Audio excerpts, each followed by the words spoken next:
Rhinos. They're one of the greatest builds of animals to ever live in our current meta.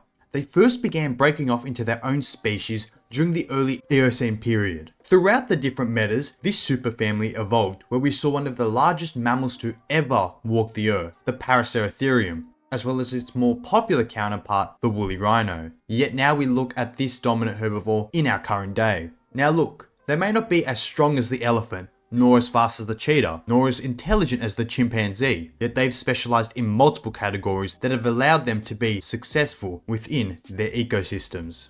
G'day ladies and gentlemen, I'll be presenting the rhino, also known as the rhinoceros. Now there's a bit of variety when it comes with these unicorns depending on the subspecies, but they all have pretty similar builds, so the major focus will be on the rhinos which inhabit Africa, mainly the white rhino, as they are the prime example of this build. Africa is one of the most difficult continents in which a creature could survive in. Scorching days are mixed in with freezing nights, add in a bit of drought as well as some flash floods, and you surely have a tough environment. And listen up, we haven't even gotten through the animals that survive in this continent. Africa is home to arguably the toughest animals. From the prince of the Nile crocodile, to the king of the jungle, the African lion, as well as snakes as the black mamba, which only needs a few drops of venom to take down an adult human, and everything in between. Africa clearly breeds some of the most effective carnivores and herbivores in our modern meta. Yet the rhino is arguably the second most dominant terrestrial herbivore alive today. Not many others can challenge, let alone dominate it. I mean, minus the elephant, but we'll get into that later.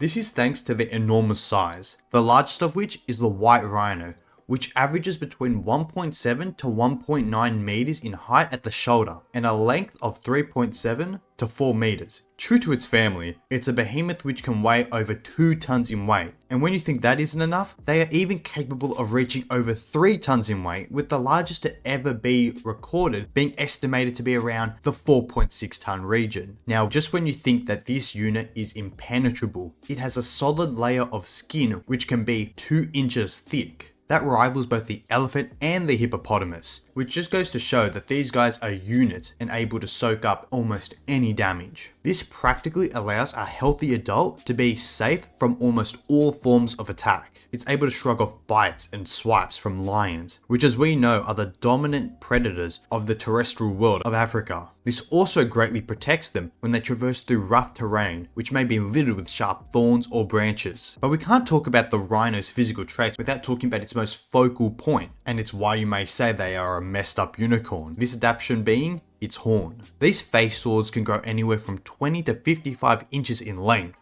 You might know that their horns are actually made of the same material that our fingernails are, this being keratin. The most common use that the public knows for these horns is for self-defense, whether it's taking on a pride of lions or competing for a mate from a fellow rhino, or even combating other herbivores over food and water. It is actually quite a broken weapon. It directly counters many of the other herbivores in its ecosystem. This allows them to have a wild AP against opponents. Not only this, but it provides a safe range for combat. For example, if we take a look at the most aggressive animal in Africa, the hippopotamus, having powerful jaws normally works in its favor, but against a rhino, its massive gape is at risk of getting pierced and ultimately becoming fatally wounded. There's also the Cape buffalo, which these rhinos can dominate easily with their size, let alone their horn. Honestly, their size as well as their horn is a dangerous combination that practically makes them invulnerable to most forms of attack. And just because they're large, it doesn't mean that they're a slowpoke. Their largest living counterpart, the white rhino, is capable of reaching bursts of speeds of 25 miles per hour or 40 kilometers an hour. Imagine having a 3-ton rhino charging at you with that amount of speed. I mean, I imagine the force would be equivalent of being hit by a speeding car. Their square mouths with their wide prehensile lips, as well as their low body to the ground, allows these guys to be mowing machines. I don't see any herbivore trying to stop them in the slightest. However, they aren't without their weaknesses and counters.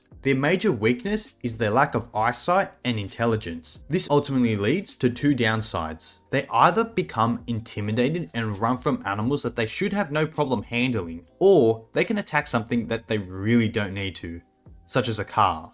And just when you think ramming into inanimate objects is not the smartest thing to do, they can even become spooked by members of their own species and will start attacking them. Not just the men, but the women and children too. So clearly they're not an Albert Einstein. Also, the lack of ability to sweat for these bulldozers means that they're vulnerable to both the sun as well as insects. They have found a way to reduce this weakness. This is by remaining in water sources and bathing in the mud. This mud provides a protective layer which stops the harmful sun rays as well as reduces the amount of insect bites. Also, the oxpecker bird assists in consuming parasites and insects that remain on the rhino. This greatly assists in the rhino's overall health. Rhinos are also weak to attacks on their rear end. This is due to their legs lacking any significant AP in that area. Their legs are too close to the ground. This means that they can't deliver a devastating kick like a zebra could, and hence, packs of hunters could potentially focus on this area and bleed them out. They have two major counters, the first of which being armed humans, which I mean isn't a surprise. With their near unending technological advancements, it's an unfair matchup. Human technology has directly caused a balance issue in not just Africa, but across the world. And due to the rhino being a desired animal, it's sadly getting closer to extinction every day due to poaching. Although if we're talking about a fair fight, putting an unarmed or even an armed human in both protective gear as well as giving him a sword against a rhinoceros, let's just say my money is not being put on the human. Although their more natural counter is the African bush elephant. Both in Africa as well as India, the rhinos are smaller than their rival elephants. The elephant destroys the rhino due to being, well, a buffed version of it. They have tusks for reach, a trunk that can work like a hand. They're double the size of the rhino, as well as having better eyesight and being far more intelligent. I mean, it's even been reported that male elephants undergoing a period of musk directly cause major amounts of rhino fatalities. So that just goes to show how unfair their matchup is. I'll give a side note though. Where Indian elephants and rhinos coexist, it seems that the rhino has far greater chances of defeating the elephant. However, I wouldn't say these claims are quite reliable, so take it with a grain of salt. To be honest, other than the elephant counter, there isn't another terrestrial herbivore or carnivore that can realistically defeat them. Hippos and buffaloes are outmatched. Lions would struggle to even pierce their thick hide, let alone draining them for all their HP. And leopards, cheetahs, wild dogs and hyenas? Well, they're great with specific matchups, but against a rhino, they're all fodder. So yeah, that's the rhinoceros. Clearly, it's one of the most broken herbivores in our current meta. Sure, they have a couple of counters and a couple of weaknesses, but ultimately, there's not too much that can rival this odd looking unicorn, and hence, it's broken. Now at the time of finishing up this editing, I just saw that Tizu just released Are Rhinos OP. I had no idea he was doing that, so yeah, talk about coincidences and bad timing on my end. Anyways, we've reached the end of the video. I hope you all enjoyed this different style of content, and as always, if you enjoyed, then don't forget to like and subscribe. I'll catch you all next time. See ya.